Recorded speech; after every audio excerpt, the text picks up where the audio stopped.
बिस्मिल्लाहिर्रहमानिर्रहीम। अस्सलाम वालेकुम नाजरीन। Royal international palmist astrologer, knowledge of सात और जफर के एक्सपर्ट और सीनियर माहिर कानून एम ए शहजाद खान साहब हमारे साथ मौजूद हैं। खान साहब के साथ आज हमने किसी खबर के ऊपर बात नहीं करनी है, किसी एक इवेंट के ऊपर बात नहीं करनी है, हमने ओवरऑल बात करनी है कि इमरान खान साहब से मुतल्लिक खान साहब जो हैं यानी एम ए शहजाद खान साहब, वो क्यों कहते हैं, क्यों उनको इतना यकीन है कि इमरान खान जो है वो दोबारा एक मरतबा फिर वजीर आजम पाकिस्तान बनेंगे। खान साहब अस्सलाम वालेकुम सर, कैसे हैं आप? वालेकुम अस्सलाम। बिस्मिल्लाहिर्रहमानिर्रहीम। इन्नल्लाह यअमुरु बिल अद्ल वल एहसान। बेशक अल्लाह हुक्म देता है इंसाफ करने का और एहसान करने का। अल कुरान। जी खान साहब, सवाल सिंपल है कि इमरान खान के, हमने माजी में बात की हुई है, बड़ा करिश्माती इमरान खान का जायचा है, सितारे बड़े तकड़े हैं, नंबर उनके बड़े अच्छे हैं। क्या वजह है कि आप बार बार कहते हैं कि ये जो बूढ़ा शख्स अडयाला जेल के अंदर कैद है वो दोबारा पाकिस्तान का वजीर आजम बनेगा?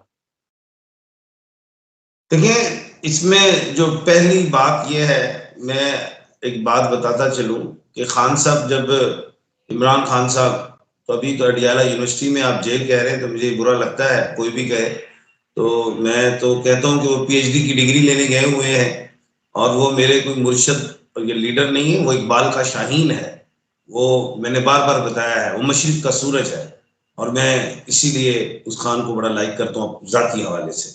अच्छा, अच्छा, और हर आदमी की अपनी ओपिनियन होती है। ये इकबाल का शाहीन आपने कहा और साथ आपने कहा कि वो मशरिक का सूरज है। मशरक का सूरज, इकबाल का शाहीन, ये दो जुमले आपके बहुत फेमस हो चुके हैं इमरान खान के बारे में।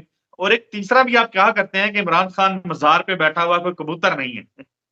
बिल्कुल, मैं यही कहता हूं कि वो हजरत डॉक्टर इल्लामा इकबाल रहमतुल्लाह अलैह का शेर है और जो खान साहब पे फिट होता है कि नहीं तेरा नशेमन कसरे सुल्तानी के गुंबद पर, तू शाहीन है बसेरा कर पहाड़ों की चट्टानों पर। अब बात यह है, कबूतरबाज भी आए, आपने देखा कोई कबूतर हाथ से उठाता है, कोई सर पे बिठाता है, तो हमारे आ जाए लाहौर में देखें बड़े बड़े चौबारे कहते नहीं, उन पे आप देखें जाल में से कबूतर लोग उठाते हैं।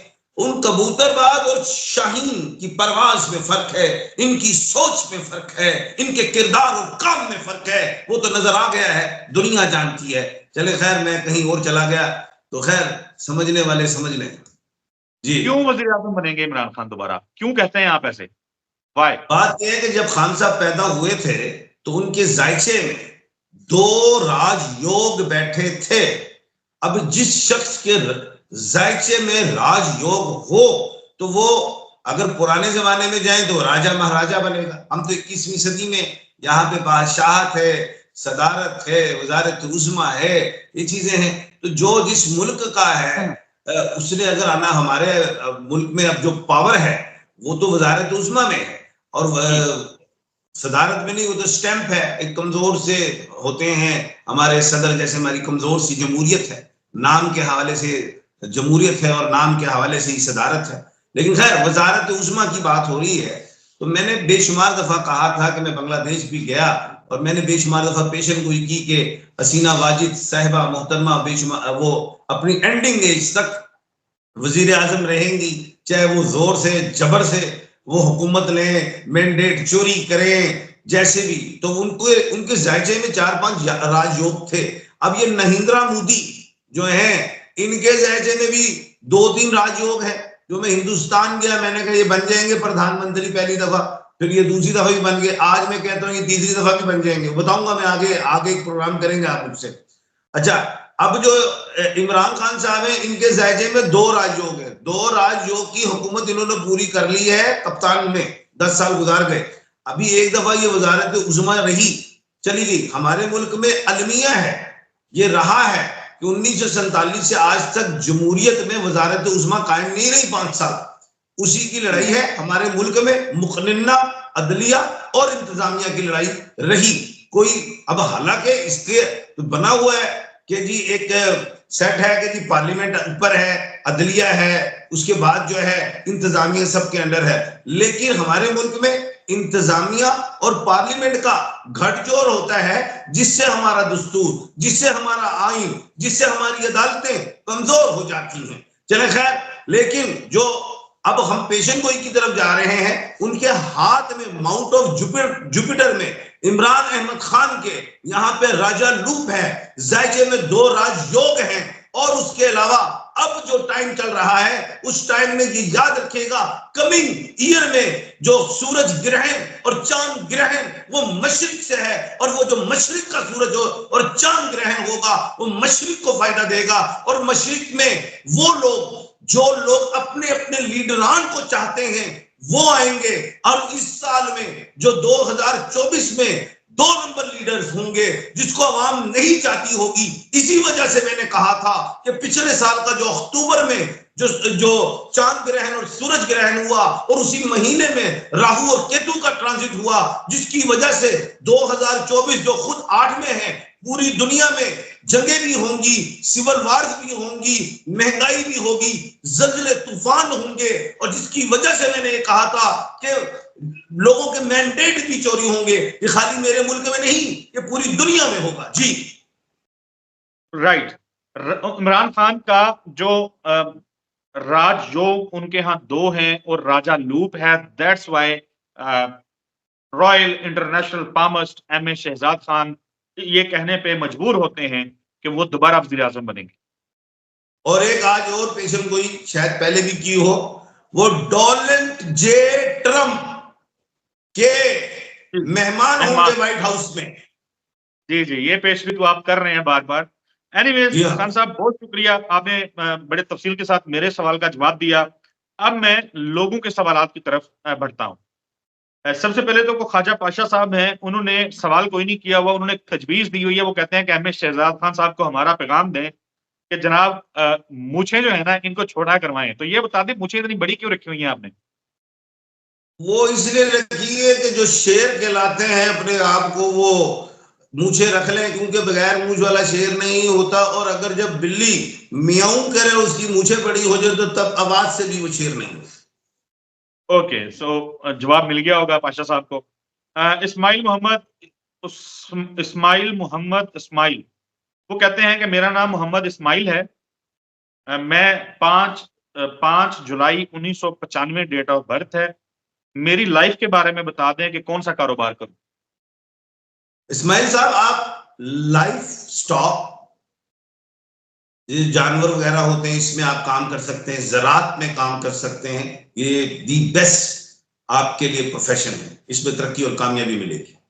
एक और काम है कपड़े का, उसमें भी जा सकते हैं, उसमें चाहे टेक्सटाइल हो, यॉर्न और फैब्रिक हो, या सीधा सीधा गारमेंट्स या जो भी है। जी ओके, अस्सलाम वालेकुम sir, my name is Zainul Abideen with date of birth 30/9/2001, 30 सितंबर 2001 की डेट ऑफ बर्थ है। वो कहते हैं कि मुझे प्लीज बता दें कि मुझे बिजनेस करना चाहिए, और अगर बिजनेस करूं तो कौन सा बिजनेस बेस्ट होगा। आपके लिए बेटा बिल्कुल बिजनेस करना चाहिए। अभी आप हर्डिल्स में रहे हैं 2-3 साल काफी, और अब काफी हद तक अपने बाजुओं पे भरोसा करना सीख लिया है, क्योंकि आपने 3 साल तन्हाई काटी है, लोगों पे ट्रस्ट कर रहे थे, लेकिन लेग पोलिंग्स के खाते में आ गए आप। लेकिन अब ये है कि कपड़े का काम या कागज का काम या ऐसा काम जो चीज मुड़ जाती हो हाथ से, ठीक है, उन चीजों में आप जो नरम चीजों, अब पानी पे नहीं काम शुरू कर देना, हाथ से पकड़ के जो चीज मुड़ती हो उससे काम करना। ओके, खान साहब, एक साहब ने पूछा हुआ है कि ये जो इल्मे जफर है ये एस्ट्रोलॉजी को नहीं कहते। नहीं, ये हजरत इमाम जाफर सादिक रहमतुल्लाह अलैह से रिलेट है। और इसमें दूसरी बात ये है, इल्मे जफर में नाम और वालदा का नाम जानना जरूरी होता है, फिर आगे बताया जाता है। ओके, मोहम्मद हुसैन जट साहब हैं, एक वो कहते हैं कि एम.ए. शहजाद साहब, मैं तो आपका बहुत थैंकफुल हूं कि मैं जब कोई बात पूछती, अच्छा ये को खातून है, आईडी उनकी जो है कमेंट जिससे किया है वो मोहम्मद हुसैन जट के नाम से है, कि मैं जब भी पूछती हूं तो आप फौरन जवाब दे देते हैं। तो ये आपका शुक्रिया सर अदा कर रहे हैं। उन्होंने साथ पूछा हुआ है सर कि ईद जो है उसके लिए कोई मैसेज दें अच्छा सा। लेकिन ईद से पहले, एक रात पहले ही, या ईद की नमाज पढ़ने से पहले जो है फितराना देना बहुत जरूरी होता है। अब ठीक है, फितराना इस्लाम के मुताबिक जितना है वो दिया जाना चाहिए, उतना ही देना चाहिए, लेकिन अगर आप साहिब इस्तात हैं तो आप ज्यादा भी दे सकते हैं। और ये जरूरी नहीं कि नमाज पढ़ते वक्त उससे पहले दे, आप आज भी फितराना अदा कर दें, ताकि जिन गरीबों ने कपड़े नहीं बनाए, जो चाहते हैं कि हमारे बच्चे भी ईद मनाएं, क्योंकि मुसलमानों की ईद है, सबने रोजे रखे हैं, इसमें कोई अमीर की अलग ईद नहीं है, अमीर की ईद का दिन अलग नहीं है, गरीब की ईद का अलग दिन नहीं है, सब मुसलमानों का दिन एक है। तो सबको अपनी खुशियों में शामिल हो करें जो साहिब इस्तात लोग। ओके, एक ये कोई कोसर परवीन है, ये कहती हैं कि अस्सलाम वालेकुम, खान साहब बड़े अच्छे इंसान हैं और फी सबीलिल्लाह भी काम करते हैं, अल्लाह ताला इनको सेहत दे और कामयाबियां दे। तो ये तो उन्होंने आपके लिए दुआएं दी हुई हैं। एक और सलाहुद्दीन अहमद है, वो कहते हैं कि जनाब सब सेटअप पक्का बना है और बना के बैठ गए हैं। फिर वो कहते हैं कि आगे जाके मैं पढ़ देता हूँ। वो कहते हैं कि सब जो है वो अपनी जगह पे ठीक है। Imran will not bailed out for next 3 years। उन्हें बस यही कहूंगा, a blind man is no जज ऑफ कलर, अंधा क्या जाने बसंत की बहार। ओके, मैं देखता हूँ कोई और ऐसी चीज है जो आपसे पूछी जा सकती है। बहुत सारे लोग क्रिटिसिज्म भी करते हैं और आपका क्रिटिसिज्म थैंक यू। उसके लिए तो देखो, आप तनकीद तो आला लोगों के लिए होती है, तो अल्हम्दुलिल्लाह जितनी तनकीद करेंगे उतना ही प्रोटोकॉल बढ़ेगा आखिरत में भी हमारा। अच्छा, एक साहब ने लिखा हुआ है कि आपकी अभी तक कोई प्रिडिक्शन जो है वो सच साबित नहीं हुई। मेरा ख्याल है कि इन्होंने कभी वीडियो देखी नहीं है। ये मुझे लग रहा है पटवारी है। अच्छा, ये मसला भी होता है। हाँ, पटवारी जो होते हैं ना, वो उनके अंदर होता है कि वो जलती हुई आग में थोड़ी सुरली डालना ताकि धमाका हो। वो चाहता है कि मैं ऐसी पेशेंट को ही करूं। अब इस अच्छा, पटवारी का नाम हो तो मैं बता दूं इसकी पेशेंट को ही कर दूं, नाम लिखा है। नहीं नाम छोड़ दे जी, पर नहीं मेरे नहीं को ही नहीं, कर दे। इसकी ही पेशेंट को ही कर दूं ताकि परसों से पता चले मेरे को, यार कल आया होने लगा जी। नहीं, मैं बहुत आगे निकल गया हूँ असल में ना, वो कमेंट अच्छा, और वीडियो पे था। ओके सर, वो कहते हैं बहुत सारे मशवरे हैं लोगों के।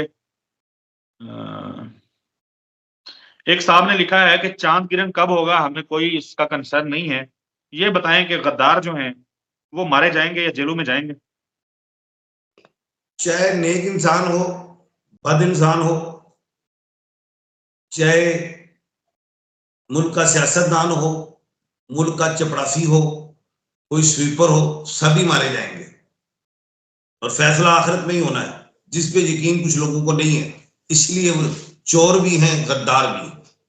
जी, ओके, सो ये सवाल था यूसुफ अहमद यूसुफ जई साहब हैं, उन्होंने क्रिटिसिज्म भी हम पे किया हुआ है, साथ उन्होंने ये सवाल भी लिखा हुआ था, हमने आपके सवाल का जवाब दे दिया है। यूसुफ जई आप प्लीज, साहब, एम.ए. शहजाद खान खुद यूसुफ जई है। वाह, ये इंकशाफ है। जी, ये तो मैंने कहा मैं खान साहब यूसुफ जई। इंकशाफ किया आपने। जी, चले खान साहब, बहुत शुक्रिया आपके कीमती वक्त का। हमने अपने ये जो मैंने सवाल आपसे खान साहब किए हैं, ये 2-3 मुख्तलिफ वीडियोस के ऊपर सवाल थे। अभी 1-2 वीडियोस हैं जिनके ऊपर मजीद सवाल हैं, वो हम अगली वीडियोस में उनका जवाब जरूर लेंगे। नाजरीन, आप अपने सवाल पूछ सकते हैं, हमारे कमेंट कर सकते हैं, हम आपके सवालों का जवाब देंगे। अदरवाइज पर्सनल कंसल्टेशन चाहिए तो आप ये जो कॉन्टैक्ट नंबर स्क्रीन के ऊपर चल रहा है खान साहब का, इस नंबर पे कॉन्टैक्ट करके डायरेक्ट खान साहब से राब्ता कर सकते हैं। ज़ाहिर है बहुत सारे मामला ऐसे होते हैं जो आप ऑन एयर नहीं पूछना चाहते, वो आप इनके नंबर पे राब्ता करके पूछ सकते हैं। हमें इजाज़त दीजिए, अपनी दुआओं में याद रखिए। अगली वीडियो में आपसे मुलाकात होगी, तब तक के लिए अल्लाह हाफ़िज़।